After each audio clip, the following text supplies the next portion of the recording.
Hi അസ്സാം വലൈക്കും, welcome back. അപ്പോൾ ഇന്ന് ഞാൻ വന്നിട്ടുള്ളത് ഒരു ഉച്ചയൂണിൻ്റെ റെസിപ്പി ആയിട്ടാണ്. അപ്പോൾ ഇന്ന് എനിക്കൊരു വിരുന്ന് പോക്കുണ്ട്. ആങ്ങളൻ്റെ മോനിന്ന് ഖത്തറിലേക്ക് പോവുകയാണ്. അപ്പോൾ പുതിയൊരു പുഴാതിയിലാണ് വീട്. അപ്പോൾ എനിക്ക് അവിടത്തേക്കും പോകേണ്ടത് കൊണ്ട് തന്നെ വേഗം ചോറും കറിയൊക്കെ റെഡിയാക്കിയിട്ട് പോകാമെന്നുള്ള ഇതിലാണ് ഒരുക്കങ്ങൾ തുടങ്ങിയത്. അപ്പോൾ ഇന്നൊരു വറവുണ്ടാക്കിയത് കൊത്തവരയാണ് ഇന്ന് വറുത്തിട്ടുണ്ടായിട്ടുള്ളത്.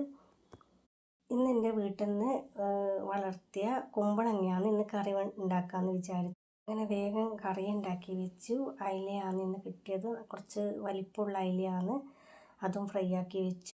മത്തൻ കുമ്പളങ്ങയാണ് ഇന്ന് കറി വെച്ചത്. ഇതെൻ്റെ വളപ്പിൽ വളർത്തിയ ഒരു മത്തൻ കുമ്പളങ്ങയാണ്. ഞാൻ അഴീക്കോട് പോയപ്പോൾ അവിടെ നിന്ന് തന്നതാണ്. കുമ്പളങ്ങ കറി വെക്കുമ്പോൾ സാധാരണ അധിക പേര് ഉണക്കച്ചെമ്മീൻ ഇട്ടിട്ടാണ് കറി വെക്കൽ, അല്ലെങ്കിൽ പരിപ്പ്. പക്ഷെ ഞാൻ ഇന്നുണ്ടാക്കിയത് പരിപ്പും പച്ചച്ചെമ്മീനും ഇട്ടിട്ടാണ്. പച്ചച്ചെമ്മീനും പിന്നെ കുറച്ച് പരിപ്പ് ഇട്ട് വെച്ചാൽ നല്ല ടേസ്റ്റാണ്.